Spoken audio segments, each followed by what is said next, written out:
Polytechnic संस्थान के नए भवन का निर्माण कराया गया है। ये महिला आईटीआई एवं सभी अनुमंडलों में आईटीआई की स्थापना की गई है।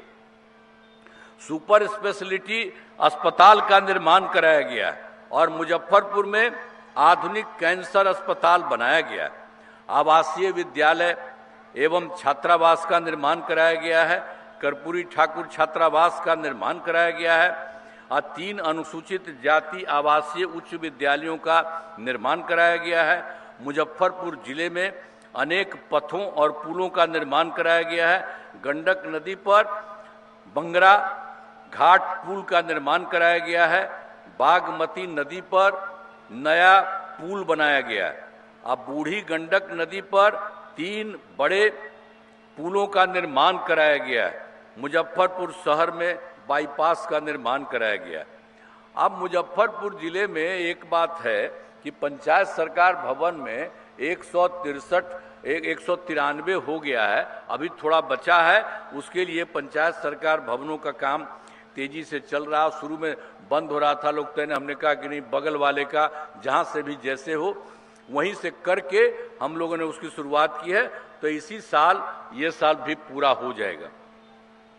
अब वर्ष 2024 के दिसंबर में 2025 के हम लोग तो गए थे 2024 के दिसंबर में, और 2025 के जनवरी फरवरी माह में मैंने प्रगति यात्रा के दौरान सभी जिलों में जाकर विकास कार्यों को देखा और जो कमी रही उसे पूरा करने के लिए पूरे बिहार में कुल मिलाकर के 430 नई योजनाओं की स्वीकृति दी है, जिसमें मुजफ्फरपुर जिले में 10 योजनाएं शामिल हैं। इन सभी योजनाओं पर काम चल रहा है, जिसमें मुजफ्फरपुर के पूर्वी रिंग रोड का निर्माण शुरू किया जा रहा है। मुजफ्फरपुर शहर में आरओबी का निर्माण कराया जा रहा है। मुजफ्फरपुर शहर में 3 जो मुख्य पथों का चौड़ीकरण किया जा रहा है। चंदवारा पुल के पहुंच पथ का निर्माण कराया जा रहा है। गाय घाट में मधुर पट्टी घाट पर पुल का निर्माण किया जा रहा है। और आई में 3 पुलों का निर्माण कराया जा रहा है। और बड़गांव में शंकरपुर तक पथ का निर्माण कराया जा रहा है। और मुजफ्फरपुर के बस स्टैंड का नाम अमर शहीद बैकुंठ शुल्क के नाम पर किया जा रहा है। तो ये भी जो हम लोगों ने देखा था, जो कमी थी, उसके लिए भी सारा का सारा काम कराया जा रहा है। और उसके लिए तो मीटिंग हम किए थे। अब मीटिंग में हम कह रहे थे कि हम लोगों को पता चला है ये है, अब आप लोगों को लगे, तो उसमें भी कुछ लोगों ने जो बताया उसको भी हम लोगों ने काम कर दिया।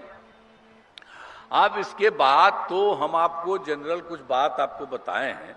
अभी जो है मीनापुर विधानसभा में, इस इलाके में कराए गए कार्य, मीनापुर विधानसभा क्षेत्र में अनेक काम कराए गए हैं, जिनमें मीनापुर प्रखंड में 2 हेल्थ एवं वेलनेस सेंटर का निर्माण कराया गया।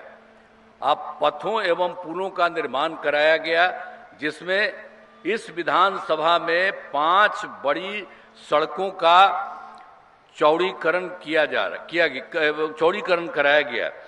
इस विधानसभा में 463 ग्रामीण सड़कों एवं 5 पुलों का निर्माण कराया गया और 2 विद्युत उपकेंद्र एवं किसानों को सिंचाई हेतु 1 कृषि फीडर का निर्माण कराया गया। मीनापुर प्रखंड में बूढ़ी गंडक के दाएं तल पर कटाव निरोधक कार्य कराया गया। इसी प्रकार औराई एवं गाय घाट विधानसभा क्षेत्र में विकास के सभी काम करा दिए गए। अब उसके बाद एक चीज जो आपको पहले भी करा दी है, वो भी याद रख लीजिए कि वर्ष 2005 के पूर्व में बिहार ऐसी हालत में था कि लोग परेशान थे। पूरे राज्य में डर एवं भय का माहौल था। समाज में विवाद होता था, न सही ढंग से पढ़ाई की व्यवस्था थी, न इलाज की, न बिजली की, न सड़क की। पहले वाली सरकार ने कुछ काम नहीं किया। तो इसलिए आप याद रखिए पहले वाला।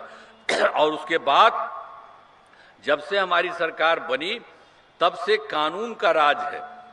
और कोई झगड़ा झंझट नहीं होता है। सभी के लिए काम किया है, चाहे हिंदू हो, मुस्लिम हो, अपर कास्ट हो, पिछड़ा हो, अति पिछड़ा हो, दलित हो, महादलित हो। इन दिनों काम को और आगे बढ़ाया गया है। आगे बिहार में और ज़्यादा काम होगा और यहाँ जहाँ जो भी कमी रहेगी उसे पूरा किया जाएगा। देश के प्रगति में बिहार महत्वपूर्ण योगदान देगा। तो हम लोग तो शुरू से काम कर रहे हैं, केंद्र का भी आपको सहयोग हो रहा है। तो इसीलिए हम तो कहेंगे कि अब जो भी उम्मीदवार हैं इस सब के लिए अब आप समझ लीजिए कि मीनापुर से जदयू के उम्मीदवार श्री अयक कुशवाहा जी हैं, तो उनके लिए सब कुछ काम करिए।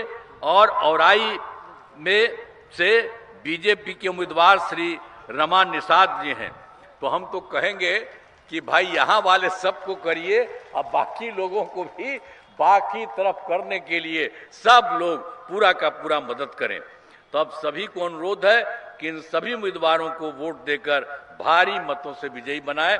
हम तो आपको यही कहेंगे कि देखिए हम लोग इतना बढ़िया काम कर रहे हैं, अब आपकी सरकार, अब पूरा का पूरा बिहार बढ़ेगा। और जान लीजिए बिहार इतना बड़ा बढ़ेगा कि आप समझ लीजिए कि इस देश में 2-3 राज्य है और उसी तरह से आपका ये राज्य बहुत आगे बढ़ेगा। इसलिए सबको फायदा होगा, लड़का लड़की सबको फायदा। और कितना काम किया जाता है, इसलिए आपसे तो हम यही कहेंगे कि सब मदद करिए। तो करिएगा ना, हाथवा उठा के बतावा, मदद करवा ना। चलिए तब आप सब लोगों को, तब आप कर रहे हैं इसलिए हम कर दिए, अब आप करिए। लाइए ला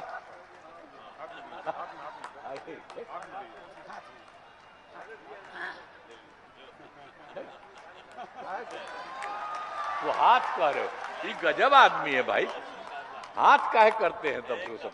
तो इसीलिए हम तो कहेंगे कि जिताइए, तो जिताइएगा ना सब ठीक से ना, फिर आप बहुत आगे बढ़िएगा। और हम लोग पूरा और ज्यादा सहयोग और केंद्र का भी सहयोग मिलता रहेगा, बहुत आगे बढ़ेंगे, किसी चीज की कोई कमी नहीं रहेगी। हम तो आपके लिए करते ही रहते। इन्हीं शब्दों के साथ आप सबको बहुत बहुत बधाई देते हुए, और आपने कह दिया है इनको जिताएंगे, इसके लिए मैं आपका नमन करता हूं। इन्हीं शब्दों के साथ अपनी बात समाप्त करता हूं। बहुत बहुत धन्यवाद। बहुत बहुत आभार माननीय मुख्यमंत्री जी, बहुत बहुत आभार। अब हम आग्रह करना चाहेंगे, हिमांशु भाई जिला परिषद के सदस्य हैं, आज इस कार्यक्रम में धन्यवाद ज्ञापन करते हुए आज के कार्यवाही को समाप्त करें। भाई हिमांशु भाई।